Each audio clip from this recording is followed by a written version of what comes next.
We've got, sorry, this is in no order, so next to Fiona, we've got Awais. Awais, if we can just have a little.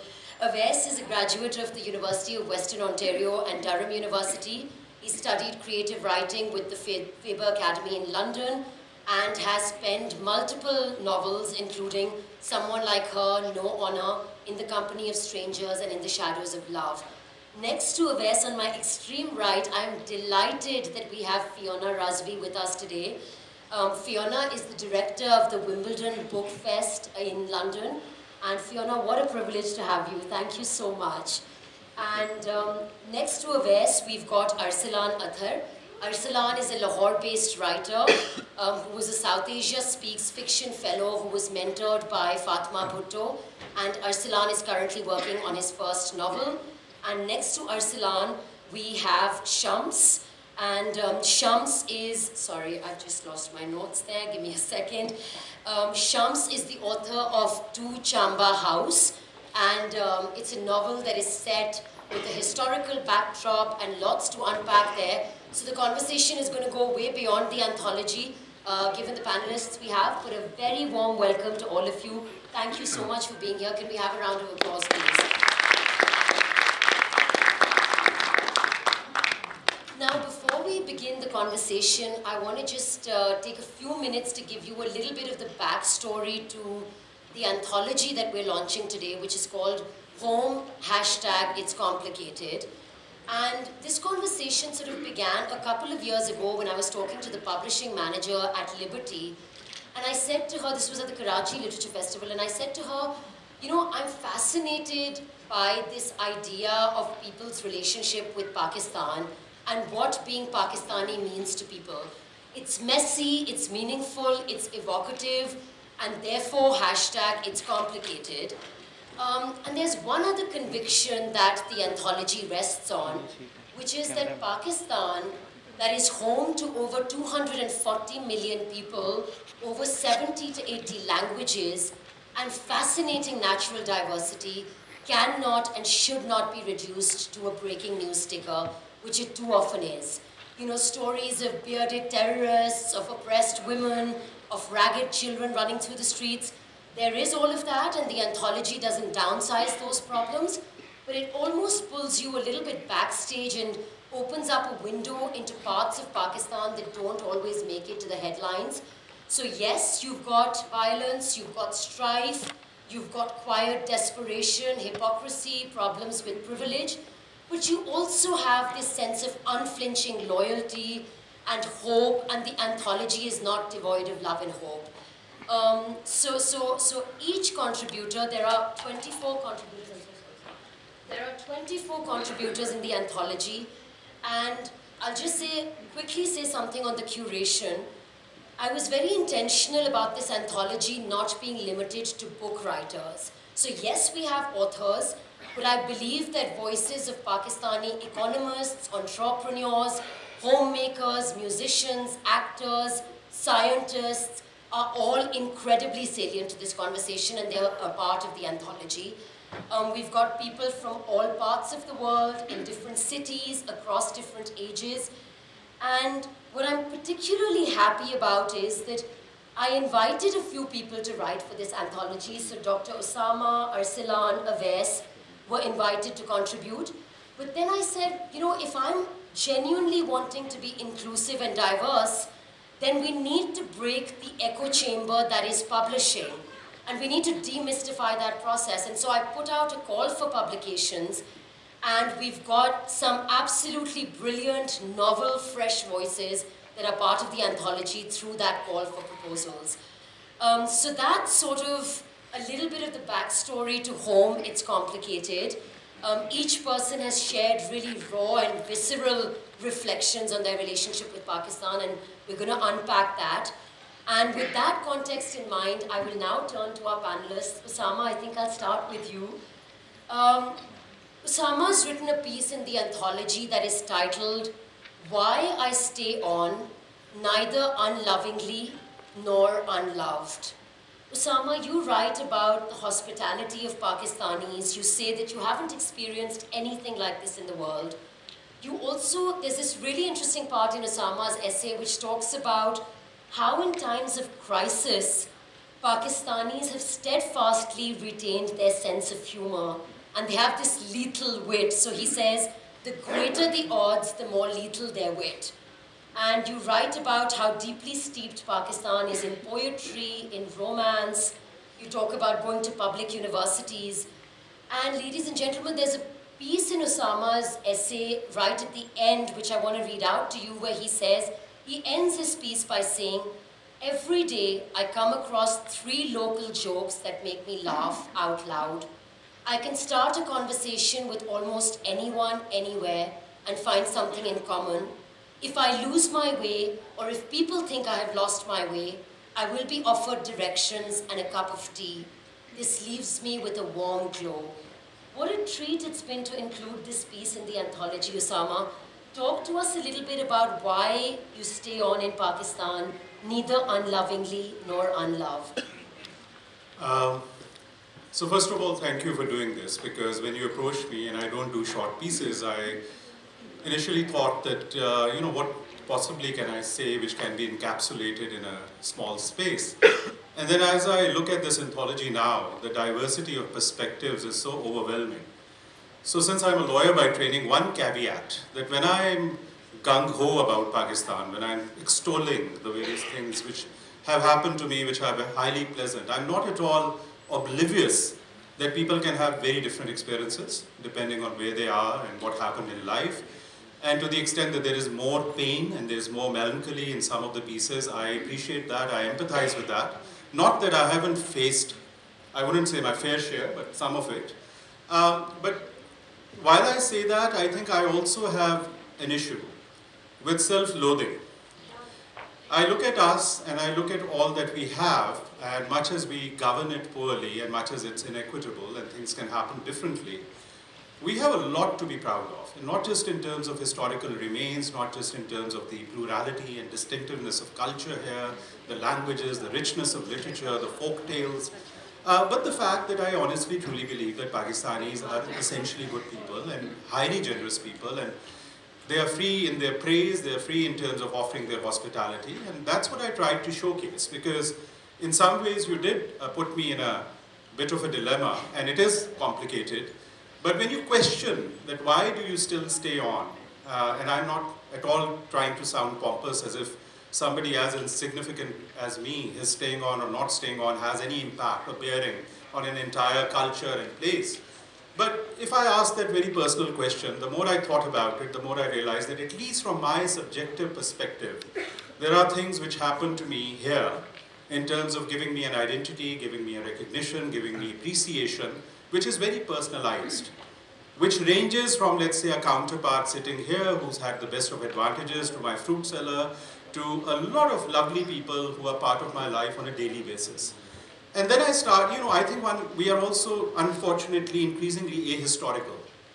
We don't quite look at what's happened in terms of other nations, how much time it has taken them to sort of regroup themselves. And, if after hundreds of years of sophisticated democracy, people are still electing Donald Trump and Narendra Modi, then we are not doing too badly, considering the entire, enormously violent neighborhood we live in, the various crises that we've had, and the quality of governance we've had. Despite that, you find brilliance here, you find people doing absolutely amazing things.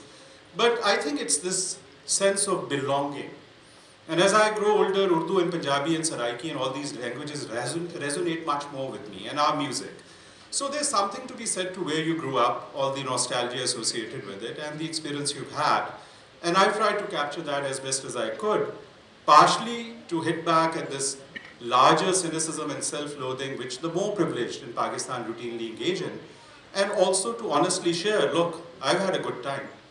And if you haven't, all my empathy, and I completely appreciate it, but I'm not going to stay mum about the fact that I've had a good time in this country, and there is a lot here which keeps me interested and which makes me continue to fall in love.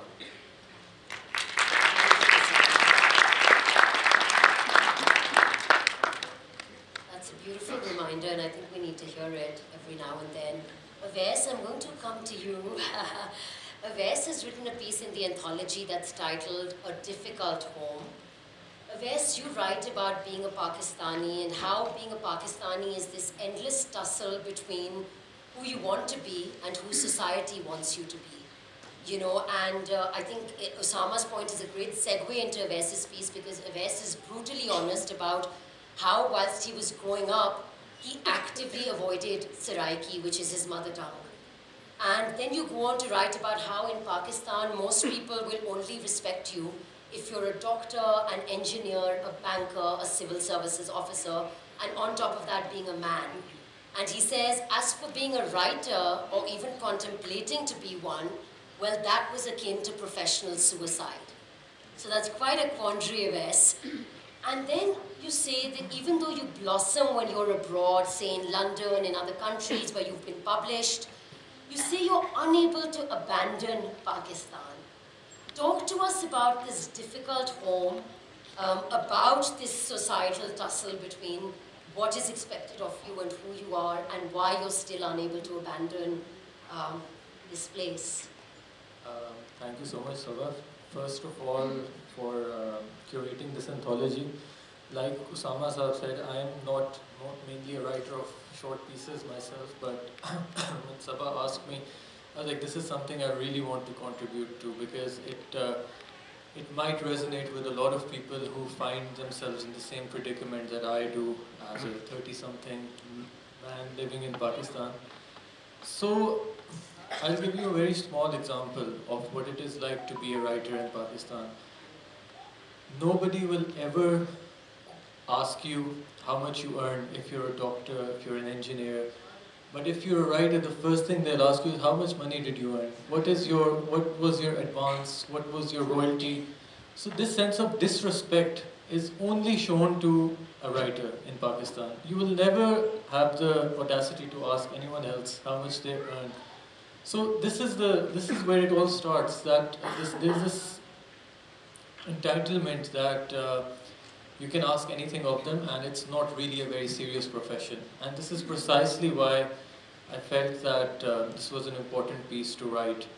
As for my identity, like Saba said, I am a native Saraiki speaker, and I am very good at Saraiki now. But initially, while growing up, we were actively asked to avoid Saraiki because it would ruin our Urdu accent. And I remember that even in school, there was a lot of people would often make fun of me if I said a word wrong. I would use the Saraiki word for an Urdu word, and a lot of people would poke fun on that. But it changed as I grew up. But that's the whole thing, that in Pakistan we're still not proud of who we are and what our roots are. And this is probably also why I find myself unable to leave Pakistan, because I'm like, if every one of us leaves Pakistan, then what's left behind? So I think it's very important for people to stay back and to do whatever they can, use whatever influence they have to make this place better, because this is the only home we have, and there is no place like Pakistan. So yeah, That comes out beautifully in your piece, Awais, so thank you for that. Fiona, I want to bring you in. So, ladies and gentlemen, Fiona is the director of the Wimbledon BookFest, and I'm particularly delighted that she's on the panel with us today.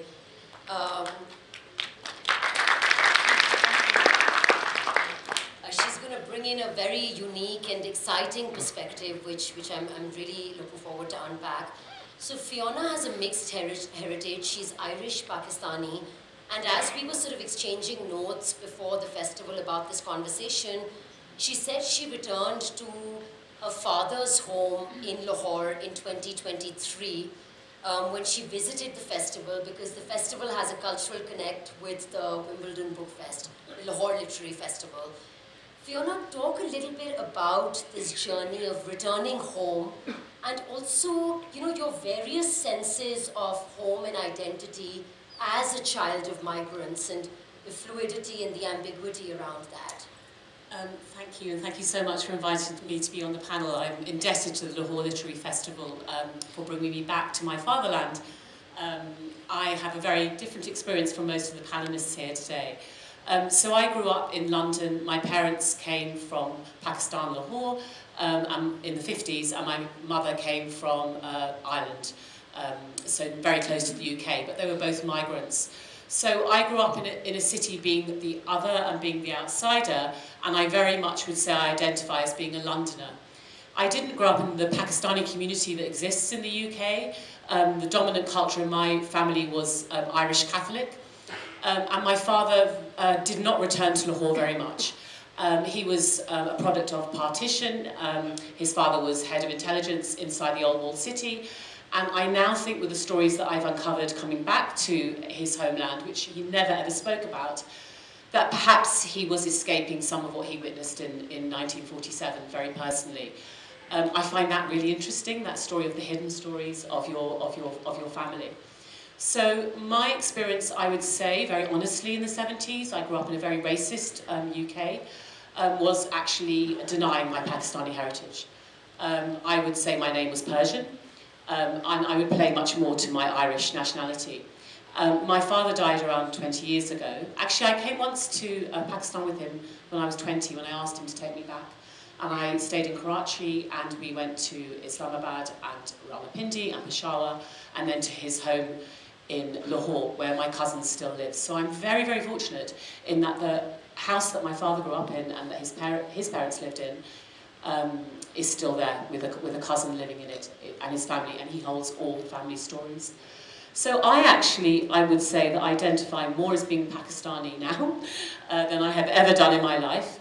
I was very lucky to be invited to the literary festival, and this is the wonderful thing about our industry. It makes me very sad to hear about how creatives aren't respected in Pakistan, because I think if you're in the creative industry in England, you're revered, because you didn't have to go into finance. You're not just a money man or a money woman, and everyone is envious of it if you work in the creative industries in the UK. But through our wonderful partnership, an editor who comes to Lahore Literary Festival many times, she publishes for Bloomsbury, or used to, Camilla Shamsi and Abdul Razak Gurna, plenty of people who've come to the Lahore Literary Festival. She said to me, "Why don't you come? I'll introduce you to Razi."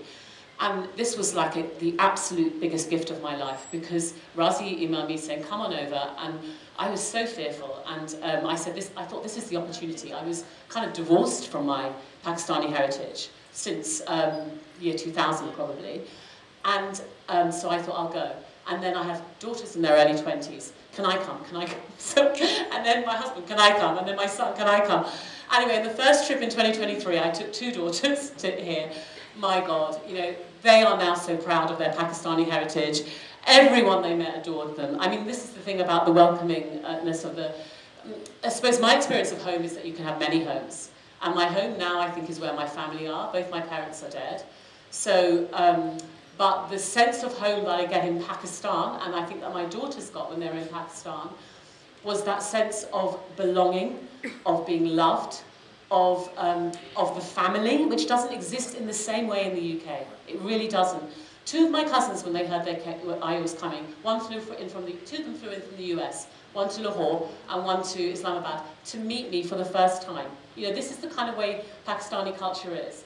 I don't think I've ever had that in my life, where people care that much. So I would say, in a very different way to you, my home is London, but there is this deep sense of belonging that I get when I come to Pakistan. I'm actually not in the minority. I'm brown. Everyone knows my name, Razvi. I never have to spell it. They never call me Razvi, Razvi, all of these things. I cannot tell you how it feels. And the language, I didn't learn Urdu or Punjabi, but to hear people speaking in a familiar way that I used to hear my father speak, if I'm honest, it's yet to really uncover. I think that the next few years of my life are going to become even more interesting as I start to understand the nuance more. But it's a gift to my Lahore Literary Festival have given a gift to me, and they have also given a gift to the next generation, who I think are very proud of their Pakistani roots.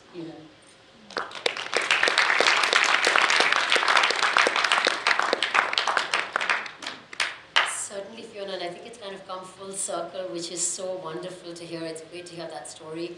Arslan, I'm going to bring you into the conversation. So Arslan is somebody who we got through the call for proposals, and I'm so excited that he's on the panel today. Arslan's piece in the anthology is teasing apart this idea of Pakistaniyat, which is obviously very complex, very layered, and he sort of delves into whether Pakistaniyat is a new identity or whether it's an amalgamation of different existing identities. And Arslan, if I'm not mistaken, for you this journey didn't start in Pakistan, it actually began in Dubai, where you've spent quite a few years.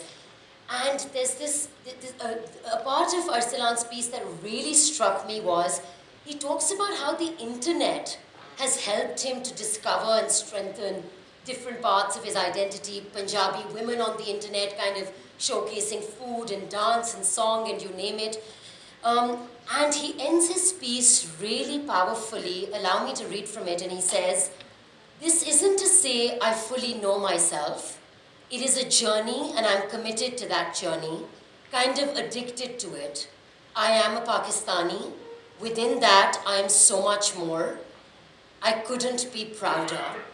Talk to us, Arslan, about this complex journey of trying to understand Pakistaniyat and grappling with it, which so many of us are. No, thank you so much, Saba.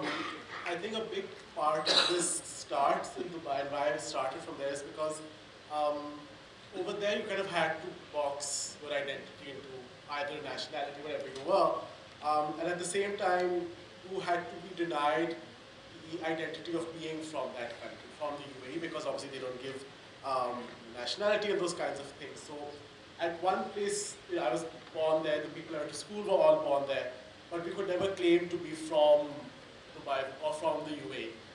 And Pakistan was obviously our legal, our official nationality, but because we never lived here, we never really had that kind of connection. So that was a weird tussle to kind of grow up in. And beyond that, I think at another level, my parents, both being from military backgrounds, were very much in the idea that, Pakistani is our identity.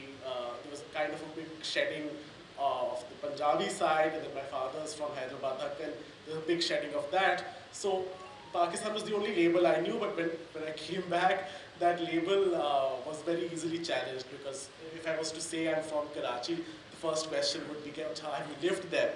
If I was to say I'm from Lahore, the question was, have you lived? So I didn't have that kind of personal land connection, and I had to find that answer out for myself. And then again, in that kind of education, going through like university here, you kind of have to answer those questions on your own, figure out personal histories on your own, and try to find what that answer is within, the larger question of what your identity is. And I think for my parents, it was kind of a shock when I came back and said, why haven't you ever told us हमारी ज़ात क्या है या हमारी वो क्या है, all of these things, and they were kind of shocked that I'd said it, because they kind of felt that they'd raised my sister and I in a kind of overarching, Pakistani, so to speak. So those were not uncomfortable conversations, but those are telling conversations as to what parts of themselves they chose to hide, what parts of themselves they chose to show. And I would always go back to this small anecdote is when we'd had a small robbery in the house. And I went to the police thana to file the FIR. And he asked me very plainly, he said, "Kya aapki zaat kya hai? Like, what is your baradari?" And I just looked at him and I said, "I don't know how to answer this question." And then he said, "Acha, aap hai kahan se?" And I said, "My mom's from Faisalabad, my dad's from Hyderabad." And he looked at me again, "Acha, what do I put?" And at the end, he put Muslim as my zaat, which is not a zaat. I was like, "Acha, I guess," because I was stressed from the chori situation, if I would have understood this. So yeah, it's so ingrained yahan pe to ask that question, and if not going into it, but it was that was a very eye-opening experience, where like at a government official bureaucratic level that's being asked, and I didn't have an answer. He was stumped, I was stumped. It was a whole process. But yeah, essentially in writing this essay as well, I wanted to answer that question for myself, but then overarching is to understand in that experience of growing up in the Gulf, how did I what parts of myself did I shed, and then coming back, what parts of myself did I try to learn as much as possible. And like you said, YouTube, great help. finding out about, see in our homes, Punjabi boli jati hai on my dad's side, we speak Dakhni on my dad's side, but we didn't know the culture as much, and I was able to sort of watch these fabulous YouTube channels that sort of put out the different songs, different recipes, and you're at least able to hear that sound as well, and that kind of created a nice connection to the place as well. And Arslan, if I could ask you to share, recently Arslan put out his essay on Instagram, and there was somebody, I think from Peshawar, that actually wrote out to you. Do you want to quickly share that? Yeah. It was so poignant. Yeah. You want to share her response? Yeah, sure. I think again, it just shows you how stories connect with strangers. Yeah. And if you don't mind quickly sharing that with the audience. Yeah, so I got a message just saying that, she really connected with it and said that this was something that she felt personally connected with. She felt the story spoke to her own experience as well. So she said, okay, I was quite numb initially because I was not prepared for how much I'd be able to resonate with your story. Born in Peshawar and raised in Lahore to this day, I struggle with finding my identity. It is not just limited to the culture, the language, the food, but also entirely relating to a true Pakistani being torn between two provinces. It is so complex, especially since I went through this transition in my prepubescent years. Coupled with that, being a woman who doesn't believe in the conventional norms of gender in marriage, your words made me feel like I wasn't alone. I was elated to see how you explored your roots and took interest, and I hope to do the same someday.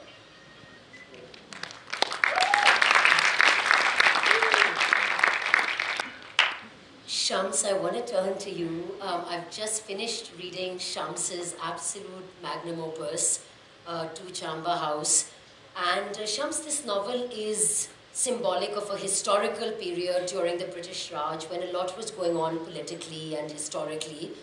Yet you've also explored people's personal lives in the novel, whether that is through forbidden love, whether that is through the decadence that was taking place, and so much more.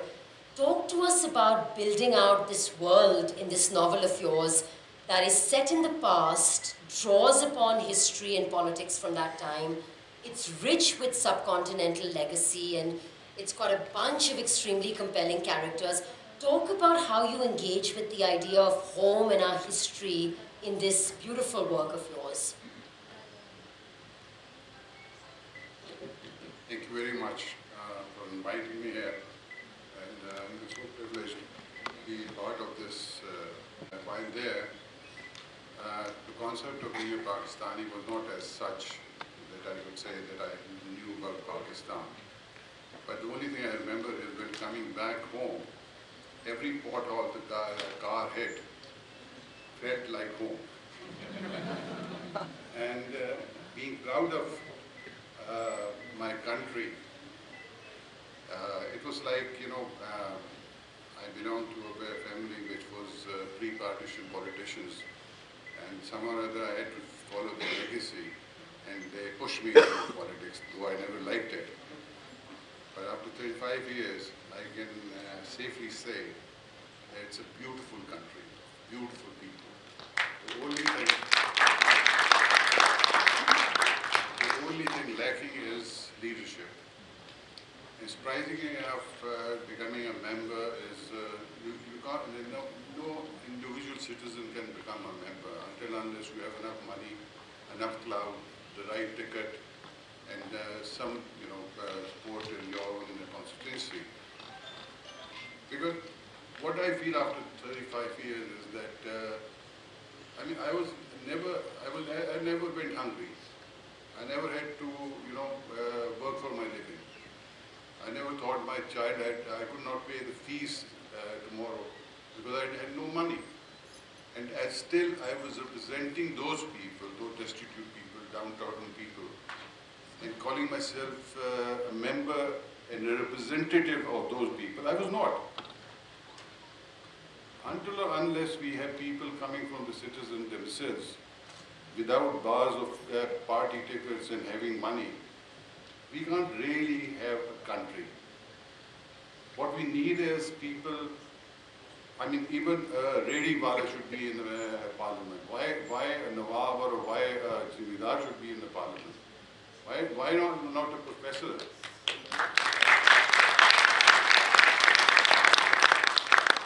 These are the things which we have to address in order to understand our Pakistani. I mean, you sit with some elite people in the evening, you know, and you start talking about it, and all of a sudden they say, oh my God, Pakistan ka jo passport hai, wo to apne kitne number pe ja pahuncha. Yeah, what the bloody hell? Pardon my expression. Pardon my expression. Because until or unless we don't feel pride in ourselves, we cannot teach others to be proud. Now, as the gentleman on my right was saying that about the caste system, I'll give you a small example here, which I faced for the first time.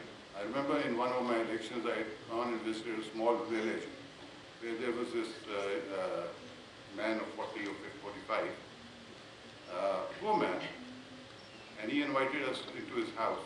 And the gentleman who had taken me there was from a higher caste than the one we had gone there.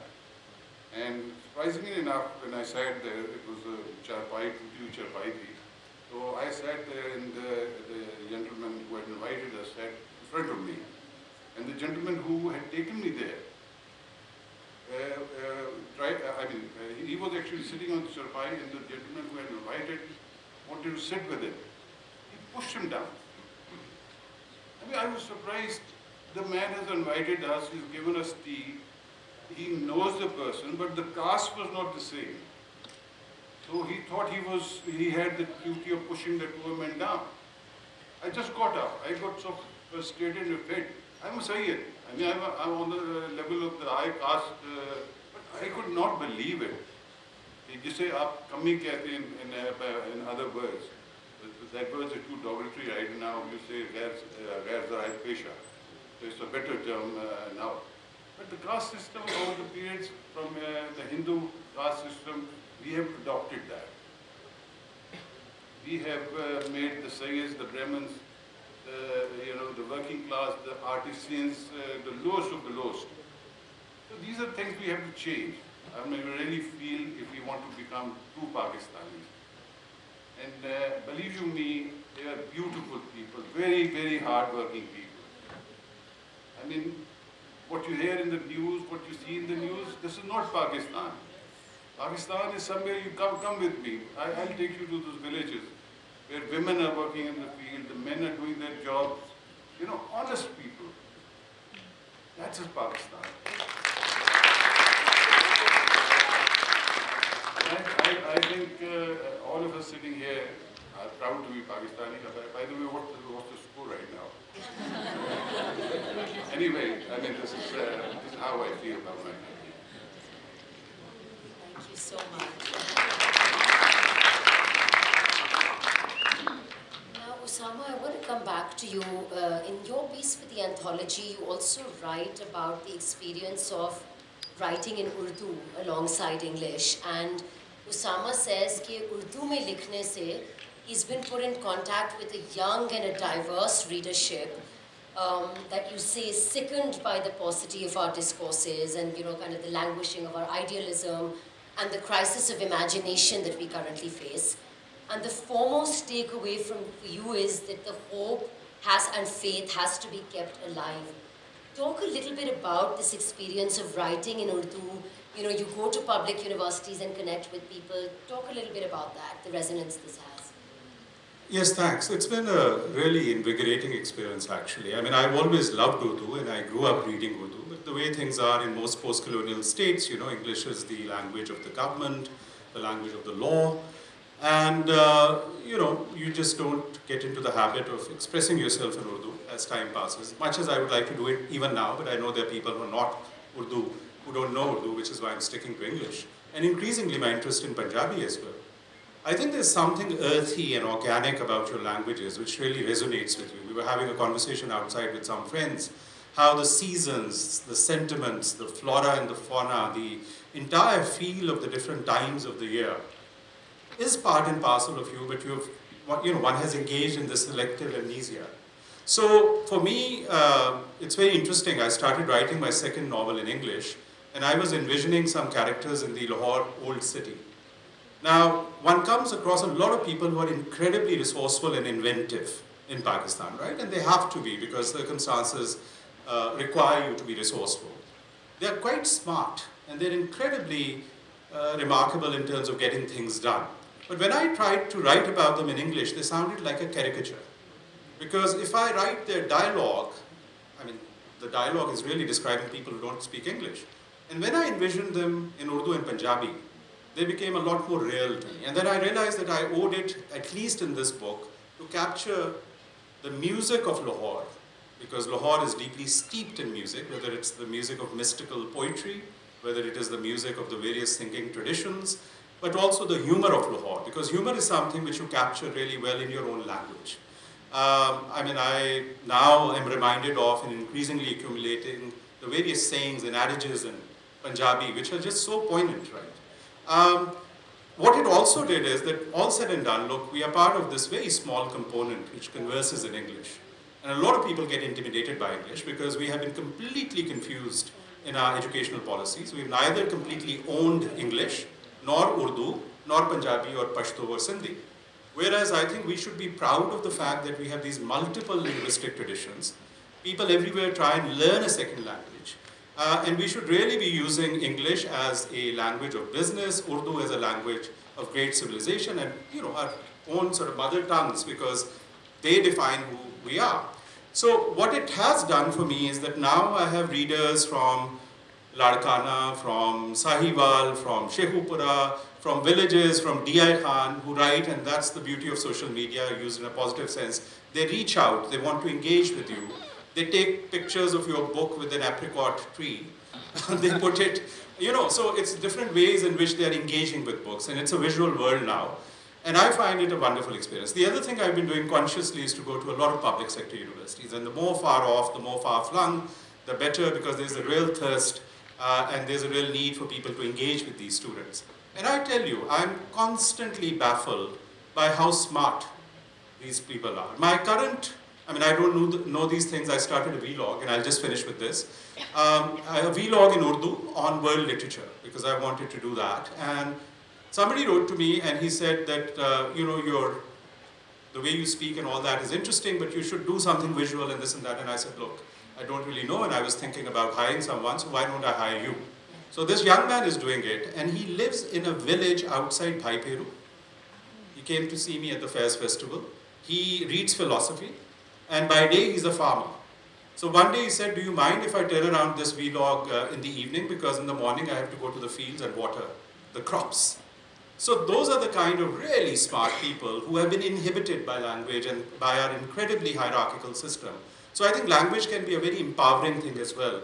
And I think in terms of my own identity, English is as much a part of it as Punjabi and Urdu, as is Persian, as is Sanskrit, right? So my definition starts from having a link with Mohenjo-daro. I own Mohenjo-daro. But then I come all the way to contemporary Pakistan. So my identity, at least how I define it, has 7 or 8 facets. And that only enriches my life.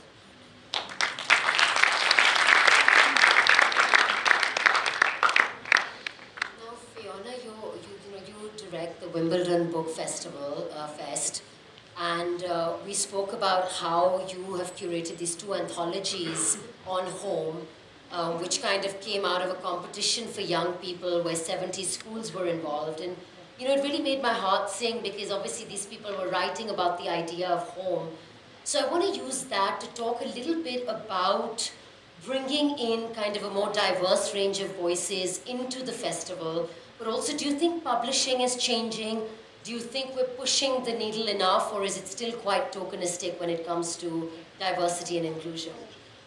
So the competition we run is for school children from 4 to 19, and so that's to really plant very early on that they can be writers.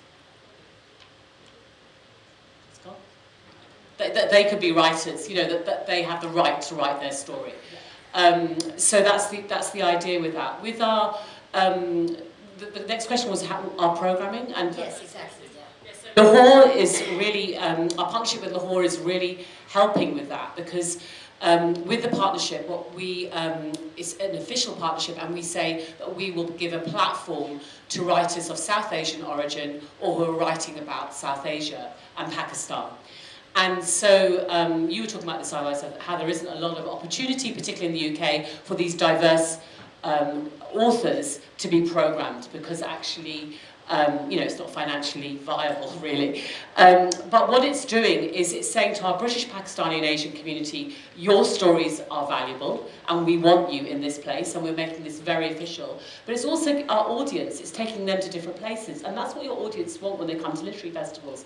They want to hear those stories, they want to be challenged, and so it's having that, those two things are going on. And people are seeing the Lahore Literary Festival logo again. They're seeing it on our video, in our intro video. And it's making them curious about what is this place. I can see some of my friends in the audience who come from Wimbledon because they wanted to see what is this place, what is this storytelling. You were talking about the way people see Pakistan in the UK. It's very one-dimensional and it's not good. And so actually, through stories, we create that empathy. It goes much further than that. And so then in answer to, so this is our third year of doing that, and we'll continue to do it. I think it's the role that we need to play, and with Pakistan and other countries, we need to be having these global partnerships of storytelling. And, in our anthologies, the empathy and so on that people feel, the stories are sort of the same with different things around them. We're all human. So just going quickly to the publishing industry, in the UK, there was a big push on diversity in publishing when the George Floyd thing happened in the States. And then everyone wanted diverse voices. This is always the way it happens. And that has pushed stories forward. And then there's a kind of feel, is it really coming through? Seniority in the publishing industry is one of the most important things. You'll always get great editors and publishers who will recognise great stories from an international voice. But representation is really important. So I think in my role as director, it is my role to have diverse voices because people won't see it. If you come from a minority, you get it and you want to do it and you want to make the change. Your audience also want to do it. What I'm seeing with writers now is that they were from different parts of the world. They were being asked to, in the UK, they were being asked to represent that whole community or represent that whole society. That's starting to change. We will be programming a wonderful writer, a debut, she's in her 50s, Fiza Saeed Miglin. Again, there she is, Pakistani, English, mixed heritage. But she was born in Lahore, and her story, The Midnight Carousel, is set in 1920s Chicago and Paris and London. It's kind of incidental that her protagonist is, you only find it out halfway through, that she's half Indian, half English. And there's a Lahore guy who turns up at some point in the story, but it's kind of incidental. And that's where those different voices are sort of coming through, because it's natural for her to have those voices. But she's, her story isn't about Pakistan or being English or her own narrative. It's completely imagined, So this is starting to happen, and the writers are pushing it, but it's still very hard, I would say.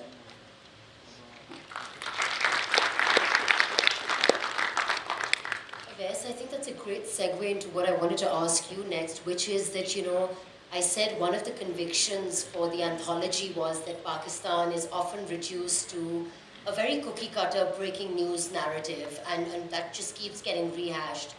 So talk to us about, you've published in the UK multiple times. I mean, do you see Pakistan as being misunderstood when it's watched from behind breaking news screens? And also, how might literature and storytelling and the arts, as Fiona's saying, change that a little bit and allow us to pull people backstage and say, hey, there's a little more nuance than what you're seeing on the New York Times headliner?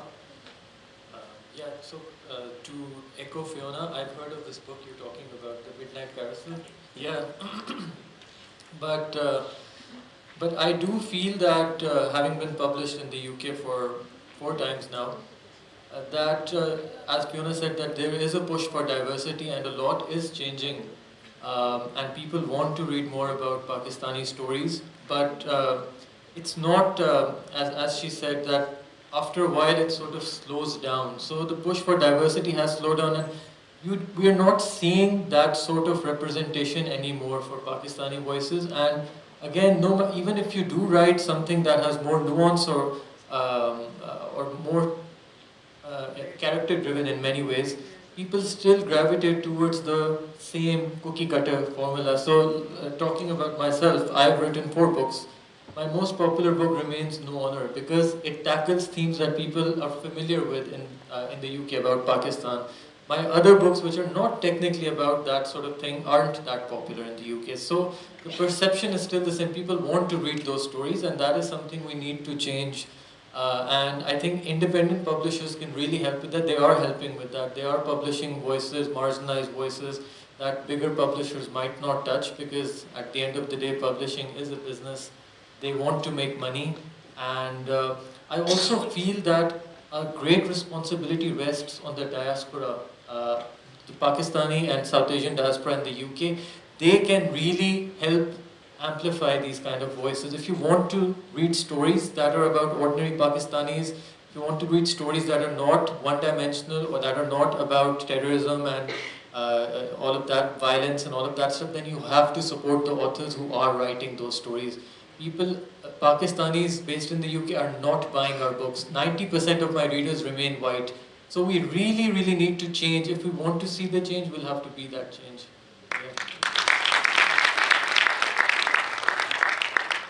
We're going to open it up to the audience in just a minute, but Arslan, I want to sort of end by, I shared this with Osama earlier when we'd hosted him at the Pakistan Embassy in the UAE, but I want to pose this last question to you. You know, there's a quote that I heard. I work at NYU in Abu Dhabi at New York University's campus, and a few years ago I heard a quote there by a guest speaker. The original quote is by Henry David Thoreau, but this is a mashed up version of it, and I want to just get your thoughts on it before we open to the audience. The quote goes something like, "Most men and women lead lives of quiet desperation and go to the grave with the song still in them." Most men and women lead lives of quiet desperation and go to the grave with the song still in them. Arslan, taking off from the piece you've written in the anthology, I want to end by asking you, what is your song for yourself, for Pakistan, and what does being Pakistani mean to you? Yeah, when you said this question, I had to sit back down because I was like, okay, there's a lot to unpack there. But I think in writing this and in generally when you kind of interact with other people in your friend groups, or just generally as well, I think there's a sense of people not having hope, or like that hopelessness feeling is there. And I think that kind of adds to that, that sort of that quietness that you want, that people are ending up living in their lives. At the end of the day, I think people, all of us, myself, especially myself included, have to realize that there has to be some level of hope that we carry, and whatever you attach your hope with, you know, if you're attaching your hope with leaving, then great, good, that's good for you.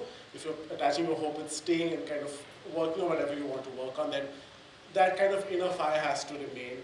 I know it sounds like super cliche to say we shouldn't let these kind of overarching problems that are happening affect us, but I think at the end of the day, jab tak we keep letting these things affect us, then we look back on our lives and just say, acha, humne kuch kiya nahi.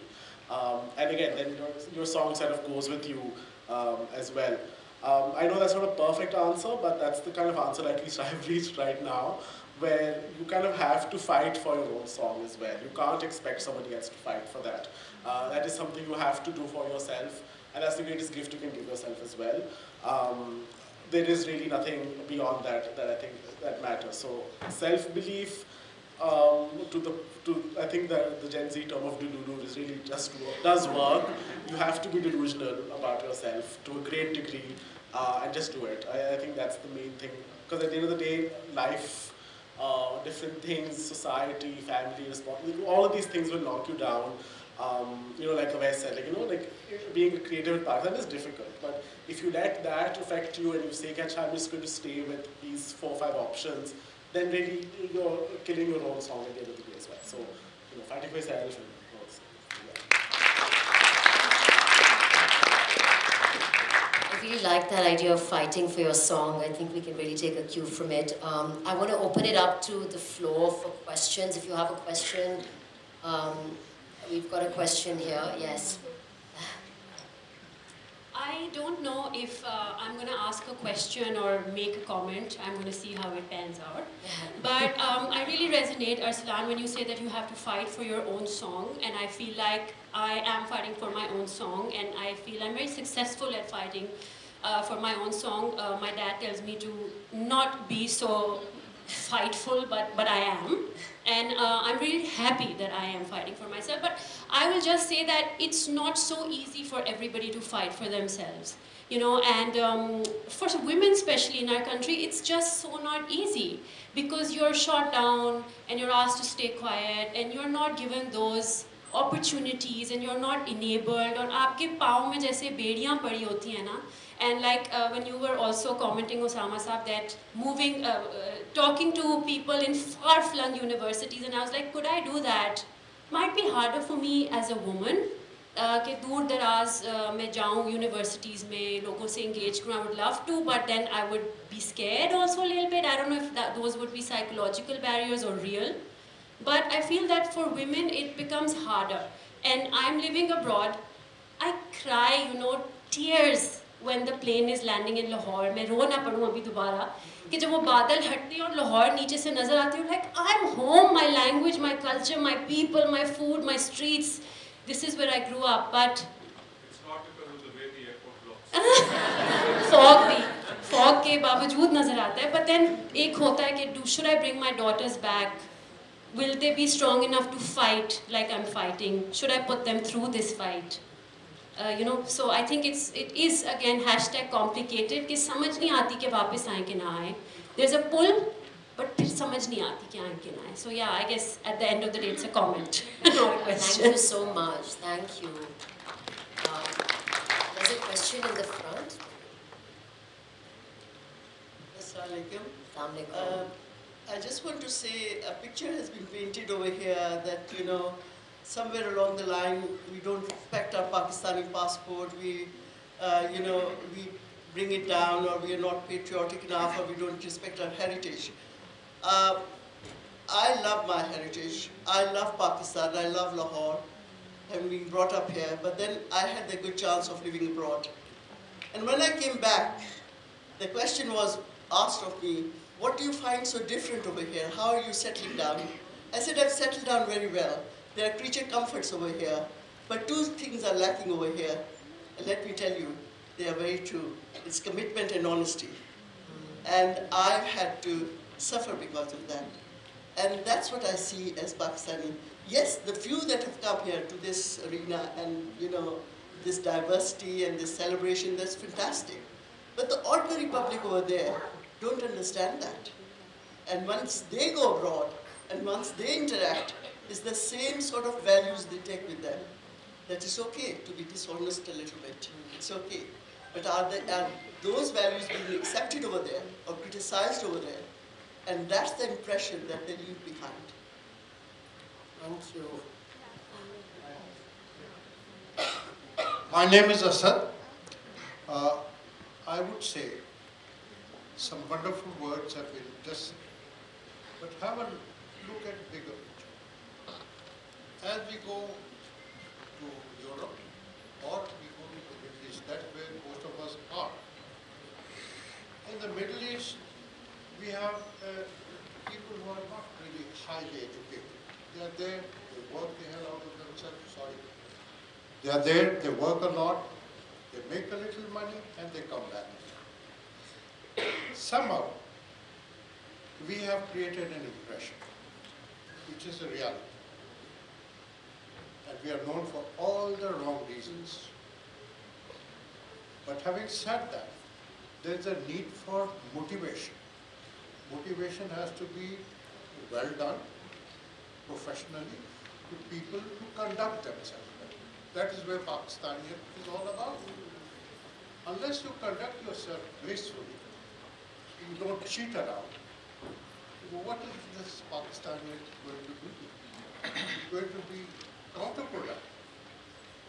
Likewise, you go to Europe. That's where my sister from England. I go there very often. We are also known for all the wrong reasons. Do you agree with me? I would agree with you. So why not create a platform whereby you motivate people to at least be a little graceful in your conduct overseas. That's where Pakistanis are, projecting themselves as ambassadors. So my little humble two-pence worth is that we need to do something about it rather than going our own complex. I'm sorry for this. I've got a question at the back there. Yeah.